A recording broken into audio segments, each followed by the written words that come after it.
All right, so let us start with first question of work power energy. तो आपको बोला है a force acts on 30 gram particle in such a way that the position of the particle as a function of time is given by, तो आपको position दिया है as a function of time 3t minus 4t square plus tq, where x is in meters and t is in seconds. The work done during the first 4 seconds. You have been asked what is work done during the first 4 seconds. तो आपको पता होना चाहिए how to find out work done. You should know work done. And by the way, work done is force into displacement. That is right. That is correct. But it is also half mv square. अगर आपके पास एक body है जो rest पे है, right? And if you work on that body, that work will lead to motion. मतलब it will be converted to kinetic energy. तो first of all what you can do here is, आपको ये जो h है यहां से आपको v मिल जाएगा. v is equal to dx by dt. इसका डेरिवेटिव 3t का डेरिवेटिव 3 आएगा, माइनस 4t स्क्वायर का डेरिवेटिव 2t होगा, राइट, प्लस t क्यूब का derivative 3t square by 3t square सिर्फ. Okay good, 3t square. So this will be 3 minus 60 plus 3t square. अब आपको यहां से इनिशियल वेलोसिटी मिल जाएगा 8. अब आपको यहां से इनिशियल वेलोसिटी मिल जाएगा. इनिशियल वेलोसिटी मतलब एट t इक्वल टू 0. तो initial velocity you can find out initial velocity, that is at t equal to 0. You will have this as 3 only. इसको मैं v0 बोलता हूँ, 3 मीटर पर सेकेंड, क्योंकि यहाँ पे t इक्वल 0, तो second term 0 and third term also 0. आपको बोला है कि how much is the work done during first 4 seconds. तो you have to check what is velocity after the end of 4 second. So velocity at t equal to 4 second is, तो क्या करेंगे इसमें, simple है, you have to put t equal to 4. तो v equal to 3 minus 8 into 4, 8 into 4 plus 3 into 4 square, 3 into 4 square, 3 minus 32 plus 16 into 3 48. 48 which is 32 का 16 plus 3, 16 plus 3 is 21, right? 19. So this is 19 meter per second. As I told you, work done is change in kinetic energy. This is work energy principle, right? अगर body initially rest पे होता तो work done will be final kinetic energy, but क्योंकि यहाँ पे initially rest पे नहीं था तो work done is change in kinetic energy, that is of course half m. अब ये बताना चाहिए कि जब आप ऐसा लिखते हो, that is final kinetic energy minus initial kinetic energy. Final energy is half v final v square minus v initial v0 square. तो हाफ मास कितना बोला है, 30 ग्राम. 30 ग्राम मतलब 30 into 10 power minus 3 kilogram. v square 19 का square, 19 square is how much, 20 square तो पता होता है 400. 19 square is how much, 19 into 19 is how much, 19 into 20 कर लो, माइनस 19 कर लो, 19 इंटू 20 कितना होगा 380, माइनस 19 करोगे तो 361, 361, 361 minus v0 square 3 square that is 9. 361 minus 9 how much, 352. Okay, तो 352. तो दिस इज इक्वल टू, ये 1 जा, ये 15 जा, 15 into 352 into 10 power minus 3, right. हो गया आंसर खत्म. कैसे, बिकॉज यू सी ये 10 पावर माइनस 3 मतलब 0.352 into 15, 15 into 3 5 point something, 5 point something. Option number A, 5 point something आएगा, that is option number A. तो ये वर्क एनर्जी प्रिंसिपल पता होना चाहिए। Work done on an body is equal to change in kinetic energy, this is what you need to know, ये पता होना चाहिए आपको। Clear, is this clear? Next question, a force of 5 Newton acts on a 15 kg body initially at rest. The work done by the force during the first second of motion of the body is. So you have a force of 5 Newton which is acting on 15 kg body which is initially at rest. The work done by the force during the first second of motion. तो कैसे find करोगे? This is easy. You should know work done, जैसे मैंने अभी बताया. You know work done is force into displacement. That is okay. ये आपको पता ही है, right? But displacement आप कैसे find करते हो? ut plus 1/2 at square, right? But initially rest पे है क्या body? Body initially rest पे, yes. तो force u is 0, so it is just half at square. आपको force पता है, आपको टाइम पता है, क्योंकि बोला है ना ड्यूरिंग फर्स्ट सेकेंड, तो only thing that you don't know is acceleration, right? You know acceleration, what is acceleration? Force upon mass. तो f by m t square, तो आ जाएगा half f square t square by m, this is work done.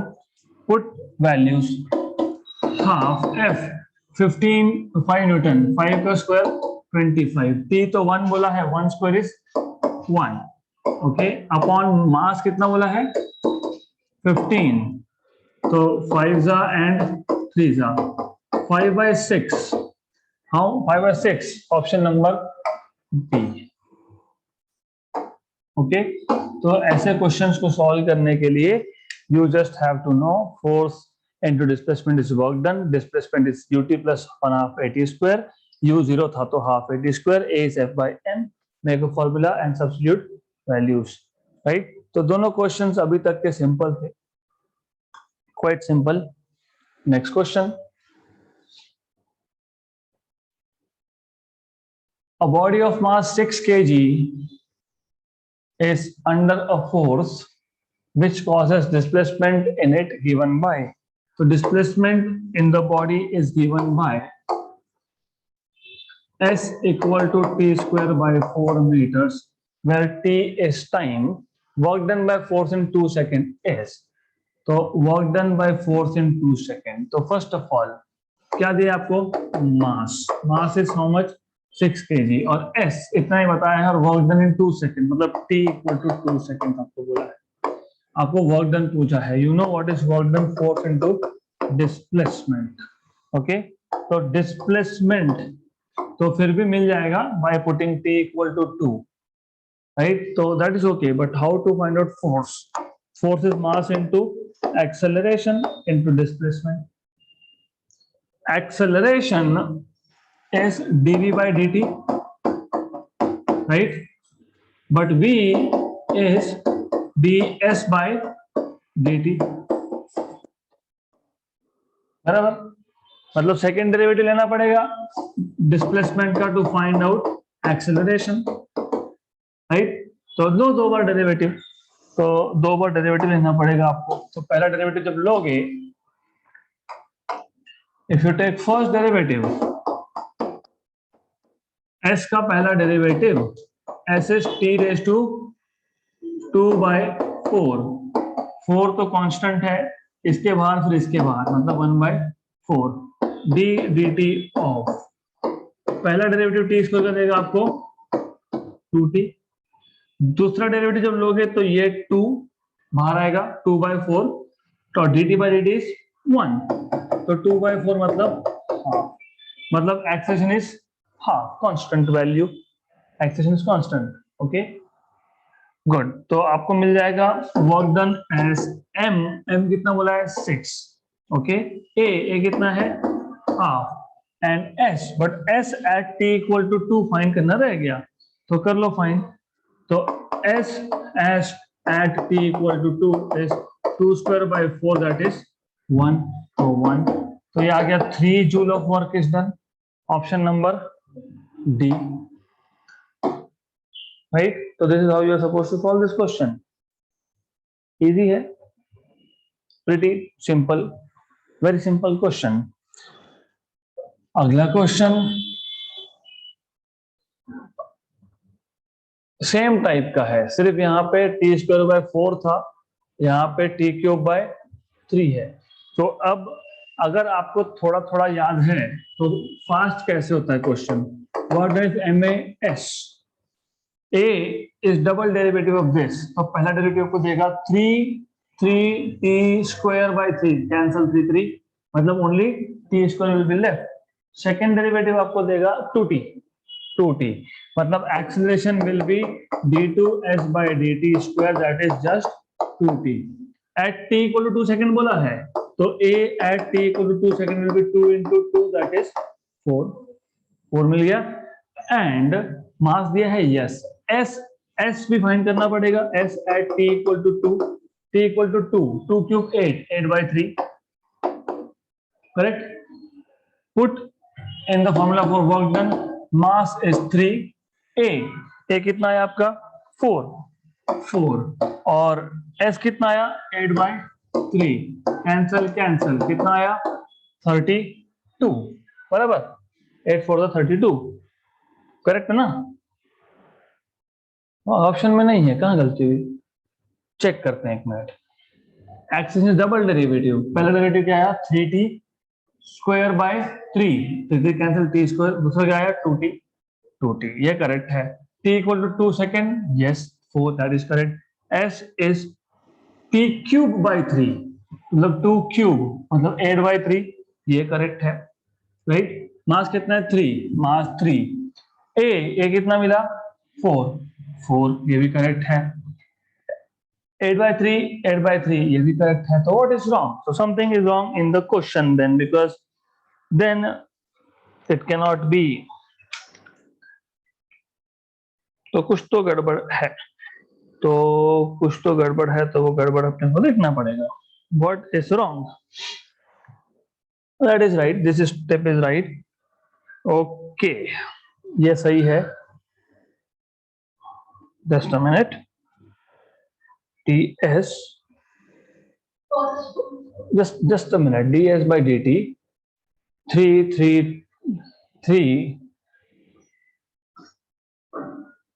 एक minute, give me a minute. t square बराबर है ये भी, that is correct. Okay, just a minute, एक minute, 1 minute, just a minute. Force 3 6, okay, yes. एक छोटा सा problem हो सकता है, let us check. The problem could be, ये तो बोल दिया body is of mass 3 kg under force constant है कि नहीं ये नहीं पता. This is something that you don't know. अगर कांस्टेंट फोर्स हुआ तो ठीक, कांस्टेंट नहीं हुआ, कांस्टेंट फोर्स हुआ तो ये आंसर आएगा. अगर वेरिएबल फोर्स हुआ तो इंटीग्रेट करना पड़ता है. तो let us check at the second method, integration. ज्यादा कुछ तो, this is right, this is all good, कोई प्रॉब्लम नहीं है, this is good. In that case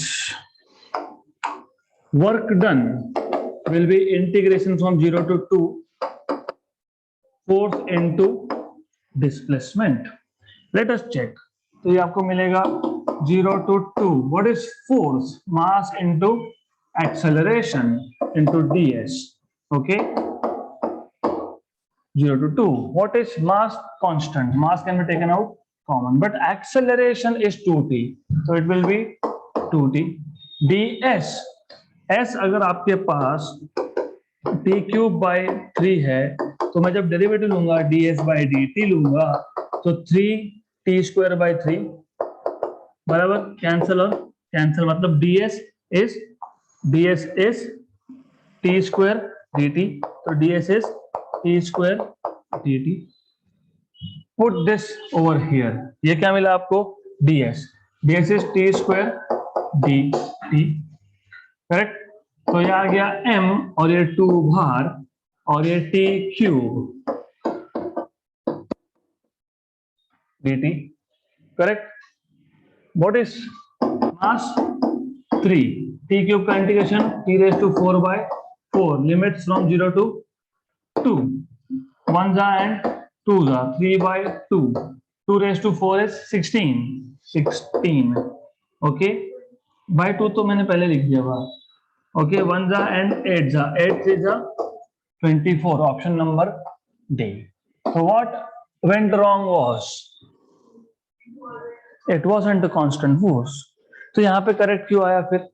Because I tell you, and it's good that we did this mistake, because sometimes, not sometimes, you should always learn from mistakes. Force कब constant होगा? जब मास और acceleration दोनों constant होंगे. मास तो constant ही होता है, acceleration is ये. But look here in the previous question, half independent of time. मतलब ए वाज कांस्टेंट. मैंने तब बोला था ए इज कांस्टेंट. हाँ, तो ए इज कांस्टेंट मतलब हाफ. तो इस केस में आप विदाउट इंटीग्रेशन के भी डायरेक्टली कर सकते हो. Okay, but the moment you have acceleration as a function of time, you'll have to integrate. Good. So this is what you need to understand from here. Acceleration की value is important. अगर वो time पे depend करेगा तो integrate करना पड़ेगा. अगर वो टाइम पे डिपेंड नहीं करता है, कांस्टेंट है, तो directly m into a into s. Right? Good. Next question. The potential energy between two atoms in a molecule is given by. So you have a molecule, okay, in which there are two atoms, and the potential energy is given by u of x, a by x raised to 12 minus b by x raised to 6. A and b are positive constant. X is the distance between the atoms. So bond length का मतलब वो, that is bond length. The atom is in stable equilibrium when? आपको पता होना चाहिए. Stable equilibrium मतलब basically होता है फोर्स जीरो, क्योंकि इक्विलिब्रियम मतलब फोर्स जीरो, बट फोर्स होता है du by dx का डेरिवेटिव विद नेगेटिव, मतलब u का derivative with negative sign. Do you know force is minus du by dx? Force is minus derivative of potential energy. Stable equilibrium, equilibrium मतलब force is zero, मतलब ये derivative zero. अगर ये derivative zero है, इसका मतलब du by dx is zero, right? मतलब derivative of u with respect to x, derivative of u क्या है आपके पास? a upon x raise to 12 minus b upon x raise to 6 is equal to zero. a constant, क्योंकि constant बोले a and b are positive constants. x raise to 12 ऊपर जाके x raise to minus 12, then x raised to n का derivative का formula minus 12 x raised to मतलब n x raised to n minus 1, right? Minus b outside x raised to 6 ऊपर x raised to minus 6 minus 6 x raised to minus 6 minus 1 equal to 0. मतलब ये आएगा minus 12a x raised to minus 13 equal to, क्योंकि उसको shift कर रहा हूं. Okay, ये प्लस माइनस माइनस प्लस, वहां पे जाके वापस से minus minus B. Clear? 6 x raise to 7 minus minus B गया गया, 1 जा एंड 2 जा, हाँ minus 7 of course. Okay, so this will be 2 जा, तो 2a x raise to minus 13, इसको यहां लाओ, यहां से ऊपर ले जाओ, प्लस 7 इक्वल टू b. आपको x पूछा है तो x फाइंड कर लेंगे, x फाइंड करना है ना. तो this is x raise to minus 6, right? इसको वहां भेजो, वहां से ऊपर भेजो, इसको राइट हैंड साइड पे भेजो डिनोमिनेटर में, वहां से ऊपर भेजोगे तो ये मिल जाएगा 2a by b. You will get this as 2a by b equal to x raised to 6. तो x is 6th root of मतलब 1/6 ऑफ 2a by b है क्या ऐसा? Option D. ओके, तो first of all you need to know stable equilibrium. Equilibrium मतलब total force is 0 but force is minus derivative of potential energy. Conservative force में force is minus derivative of potential energy, ये पता होना चाहिए, right? जैसे electric field is minus derivative of potential, वैसे force is minus derivative of potential energy. तो आपने सिर्फ इसको इक्वेट किया, नेगेटिव साइन को वहां लेके खत्म कर दिया, राइट? उसके बाद तो सिर्फ आपने डेरिवेटिव्स ही लिए, राइट? डेरिवेटिव लेते वक्त क्या किया आपने? पहले टर्म का डेरिवेटिव, ए कांस्टेंट था, कांस्टेंट को बाहर रखा, x रेज़ टू 12 को ऊपर ले गए, x रेज़ टू -12, और x रेज़ टू n का डेरिवेटिव का formula n, x raise to n -1। Okay, similarly here also b को बाहर निकाला, x रेज़ टू 6 को ऊपर ले गए, फिर डेरिवेटिव का फॉर्मूला अप्लाई किया n, x raised to n minus 1, and then you have simplified. Okay, good. Next question. A bomb of 12 kg explodes into two pieces of masses 4 and 8. The velocity of 8 kg of mass is 6 meter per second. The kinetic energy of the other mass is. This is a very simple question. Extremely simple question, because you know, if you have a bomb, okay, which was initially at rest, explosion से पहले तो rest पे होगा, right? तो initial momentum you know is 0. After explosion it splits up into two parts, m1 mass, m2 mass, v1 velocity, v2 velocity, right? तो यहाँ पे हमेशा conservation of momentum यूज करना पड़ता है।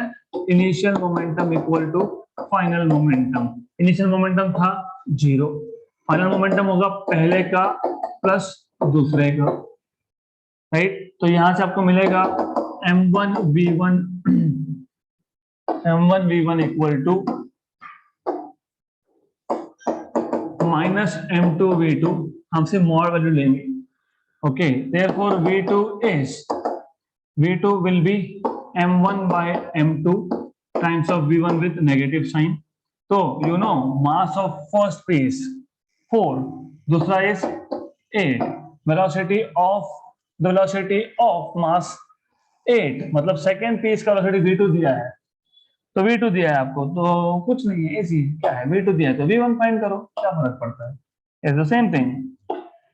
ओके, तो आपको v2 दिया है तो v1 फाइंड करो, minus m2 by m1 times of you see v2, this is 8, this is 4, and v2 is 6, 4 8 8 6, right? 1 and 2 तो v1 कितना मिल गया आपको? -12 मीटर पर सेकेंड। आपको बोला है कि सेकेंड जो मास था, जो सेकेंड मास था, अदर मतलब यहाँ पे v1, ओके, उसका kinetic energy, how do you find kinetic energy? So kinetic energy of 1 is half m1 v1 square half. What was m1? 4, if I'm not wrong. 4 था ना? 4 and 8 है तो 4 है, 4, और 12 का स्क्वायर 144, 1 and 2 288 जूल्स, है क्या? Option number D. ओके, तो ऐसा क्वेश्चन सॉल्व करना है, सिंपल है। तो in such cases always apply law of conservation of linear momentum. Okay, अगला question, a rifle bullet loses 1/20th of its velocity in passing through a plank. The least number of such planks required just to stop the bullet is.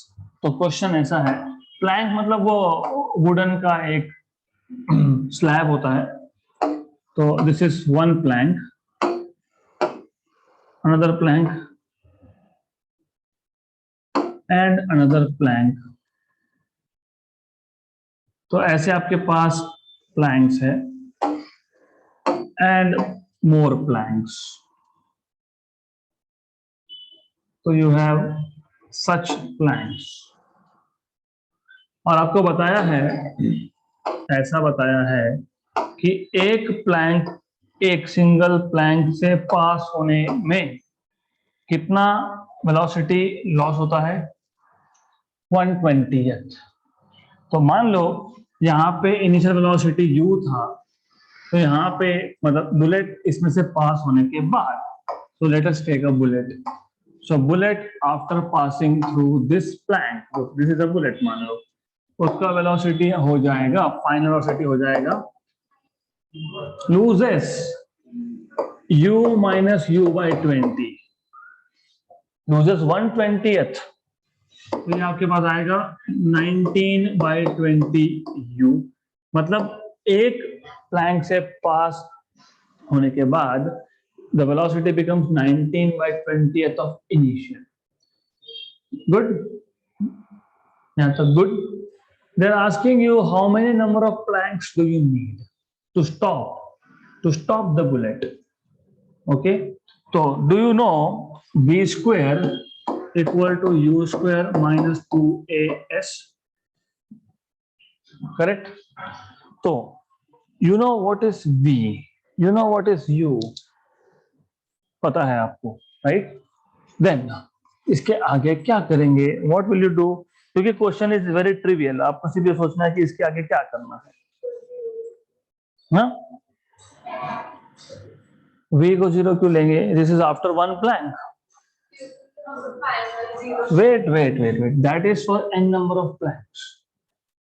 हमको number find करना है for the stop to complete, for the bullet to completely stop. यहाँ पे मैं बोल रहा हूँ एक प्लैंक से पास होने के बाद क्या हुआ।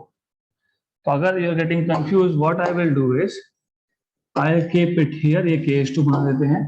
Case 1 is just for single plank, one plank. तो वन प्लैंक के में v, what is v? 19/20 u। What is 19 square? अभी बताया था मैंने, 361, 20 is 400।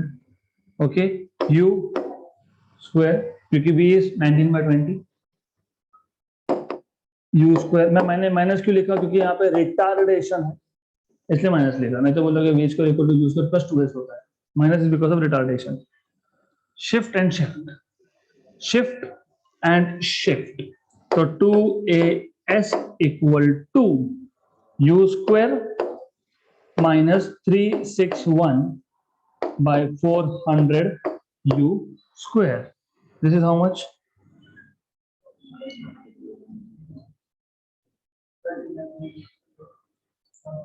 39 u square। ओके, तो 2as क्या मिल गया आपको?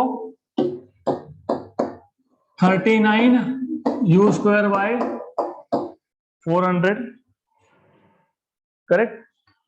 ये 2as की वैल्यू सिंगल प्लैंक से पास होने के बाद मिली। करेक्ट? अब आप बोलोगे late n planks are required, let n planks are required to stop the bullet, to stop the bullet completely, to stop the bullet completely. Therefore, v square equal to u square minus 2as now multiplied by n। बराबर, क्योंकि n planks लगे। Good, but here final velocity is 0 now, क्योंकि अभी completely stop हो रहा है। तो 0 equal to u square minus 2as was, आपने फाइंड किया 39 u square by 400 u square into n। so shift and shift, तो ये आपको मिलेगा u square equal to 39 by 400 u square into n, cancel, n equal to 400 by 39, 10 point something, 10 point जो point something जो भी आएगा, 7 आएगा, 8 आएगा, 9 आएगा, I don't know. My calculation says it is 10.25. No, not 10. It is not a 10. It is 11. क्यों 11? उन्होंने क्या पूछा है? Minimum number of, least number of such planks to completely stop. 10th के बाद स्टॉप नहीं हुआ था. 10th प्लैंक के बाद it still had some velocity. Stop कब हुआ? When it entered 11th. तो इसलिए least number required is 11. Is it clear? तो क्या होगा? 1 2 3 4 5 6 और 5 11. So this is what you need. This is the minimum number required. Okay. जो भी है, I will not keep counting. 2 2 2 2 2. मतलब यहाँ पे एंटर होने के बाद bullet will completely stop after entering the 11th one. This is what it means. Okay. Good. अगला question. If the linear momentum is increased by 50%, now I don't want you to write down P2 is P1 plus 50% of P1. 50% से increase हुआ तो P2 is 1.5 times of P1. That's it. Kinetic energy will increase by, very good. This is nothing but P2 by P1 is 15 by 10. You know kinetic energy E is half mv square multiplied divided by mass. M square v square by m. मतलब E is equal to half p square by m. Correct? मतलब energy is proportional to p square. So what is the change in kinetic energy? Will increase by how much? Increase in percentage increase in kinetic energy is final minus initial by initial into 100, which is nothing but final by initial minus 1 into 100. But energy is proportional to p square, which means this is P2 by P1 whole square minus 1 multiplied by 100. But this was 15 by 10. 3 by 2. Yeah, 3 by 2. So 3 by 2 का square. 9 by 4 minus 1 into 100. 9 minus 4 is 5. 5 by 4 into 100. 1 is 25. 25 into 5 is 125. Okay, so it is increased by 125%. Are we good? Okay, then next question. A body of mass 5 kg explodes at rest into 3 fragments with masses in the ratio 1:1:3. Okay. The fragments with equal masses fly in mutually perpendicular directions with speed of 21 meter per second. अच्छा, दोनों का speed भी same. Okay.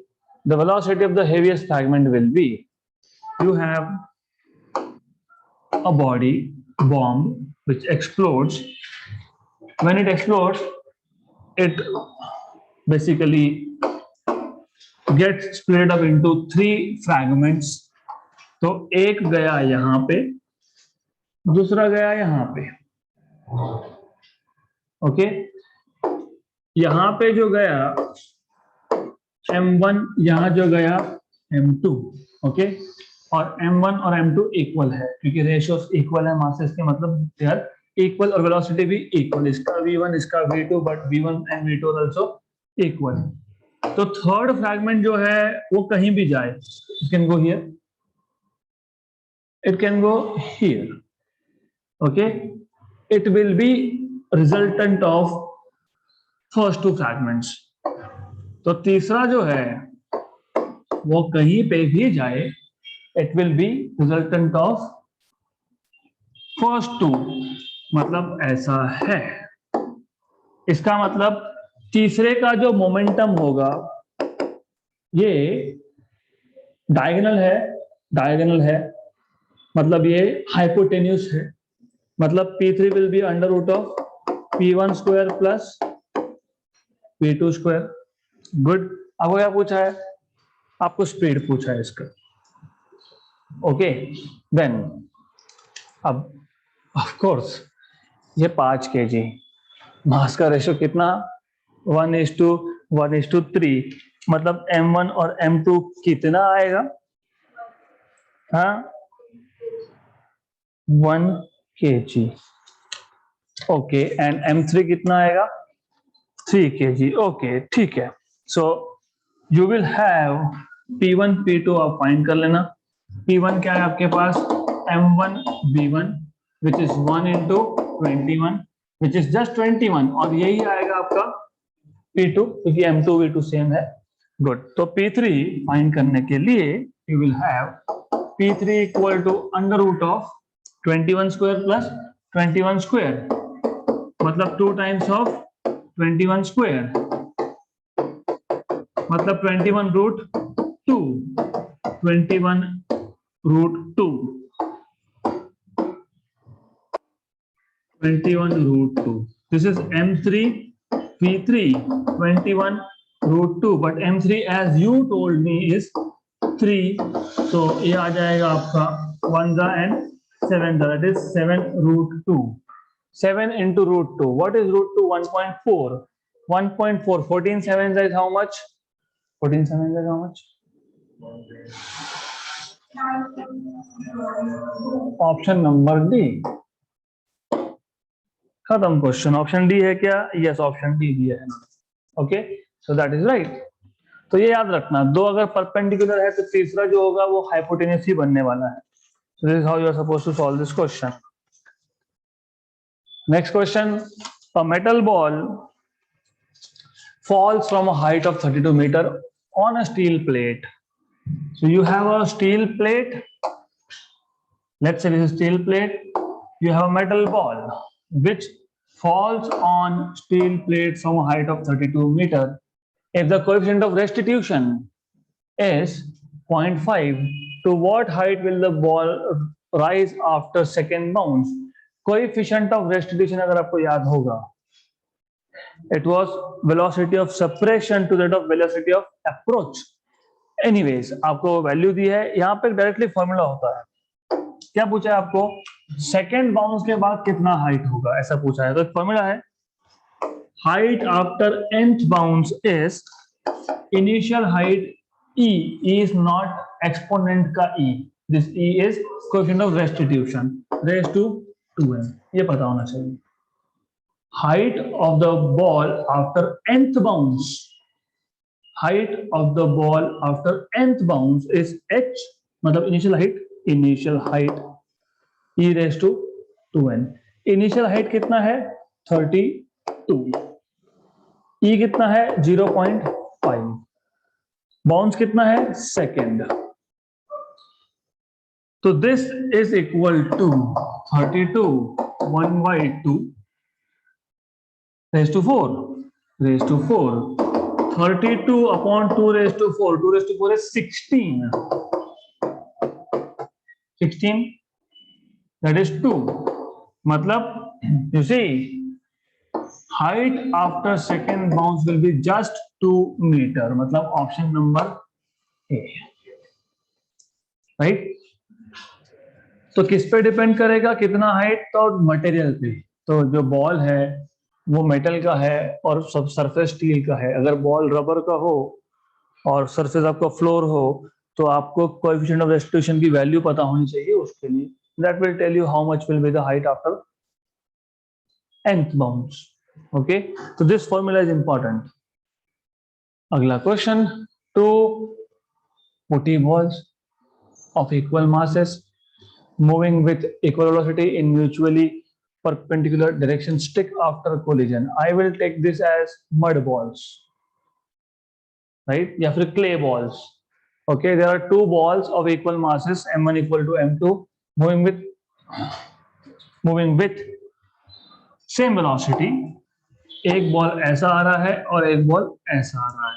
So one ball is coming this way, other is going perpendicular to the first one like this, right? After collision they stick together.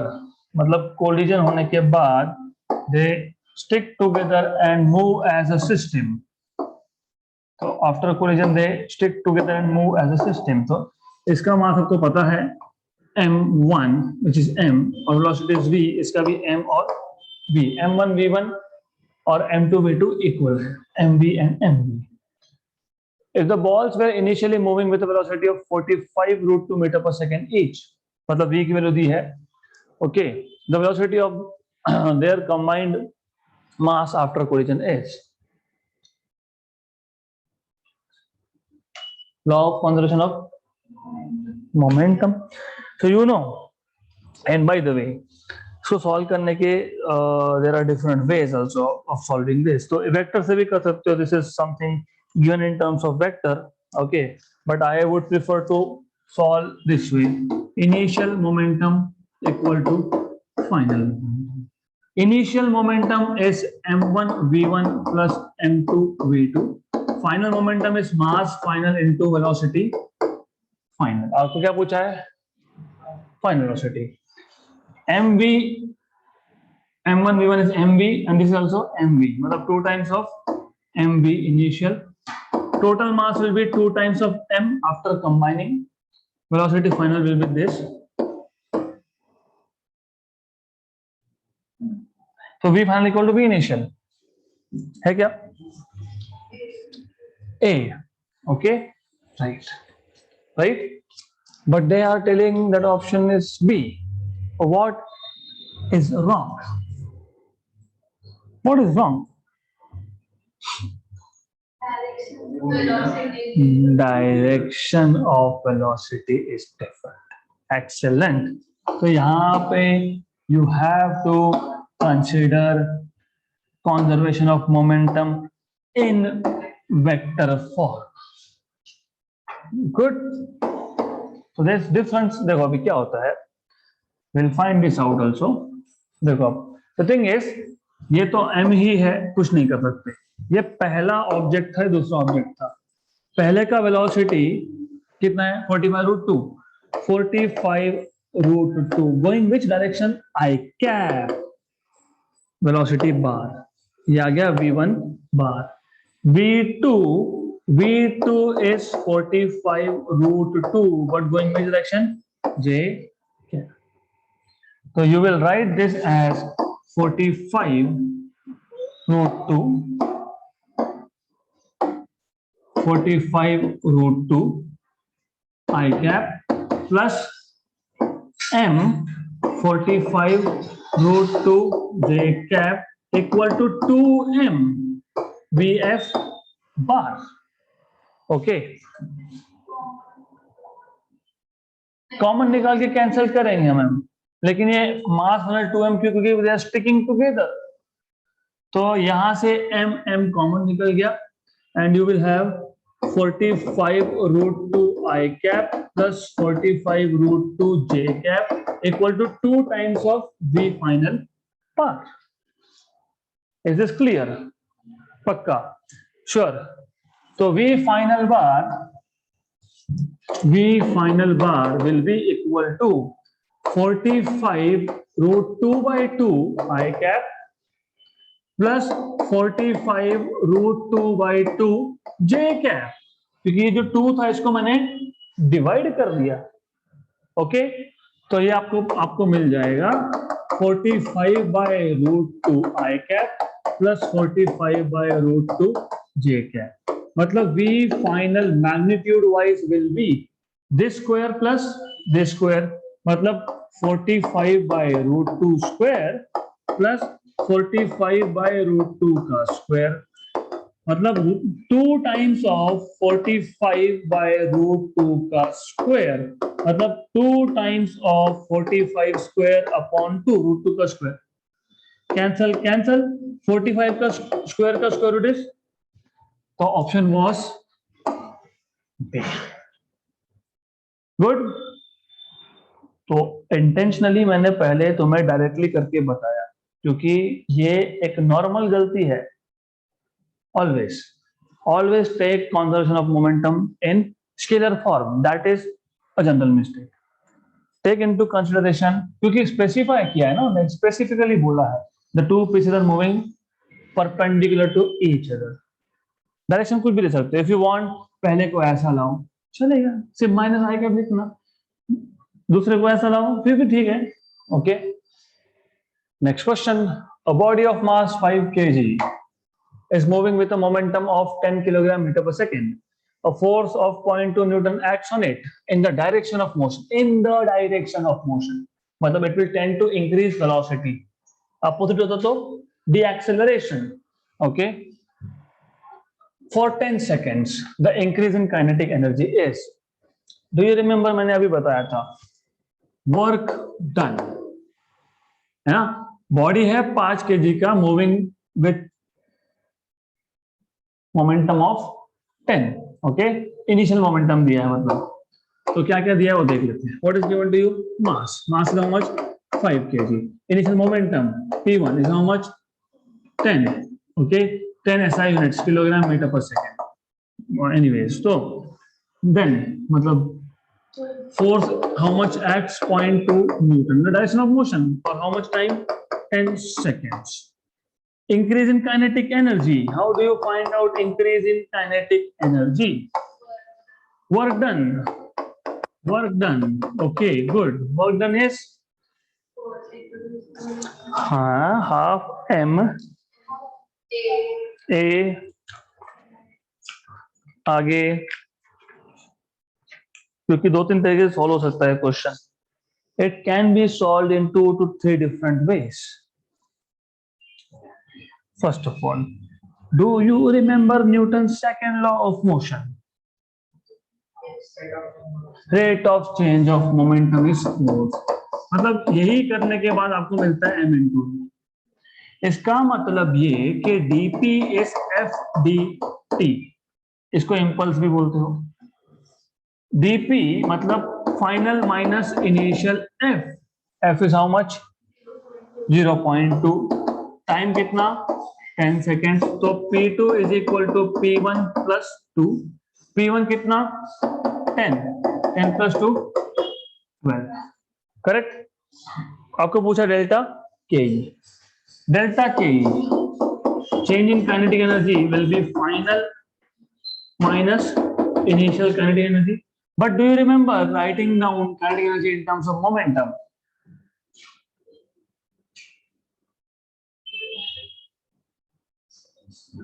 p square by 2m. p square by 2m पता होना चाहिए. So you will have this delta kinetic energy as p2 square by 2m minus p1 square by 2m. मास तो change होता नहीं है. 1 by 2m p2 square minus p1 square. 1 by 2 into मास कितना था? 5. ये कितना है? 12. मतलब 144. ये कितना है? 10. मतलब 100. मतलब कितना? 44 by 10. मतलब कितना? 4.4 joule. Option D. Right. Good. तो this is how you are suppose to solve. तो क्या करना है आपको? आपको ये पता होना चाहिए कि kinetic energy in terms of momentum p square by 2m, and you should know force is dp by dt. So dp is f dt. dp is p2 minus p1. f is given to you, dt is given to you. p2 minus p1 is 2. तो p2 is p1 plus 2 मतलब 12 आ गया. p2 मिल गया, p1 पता था. Put values and solve. Okay, so that's it for today. We have solved around 12 questions. We will take one more session of WPE on Monday.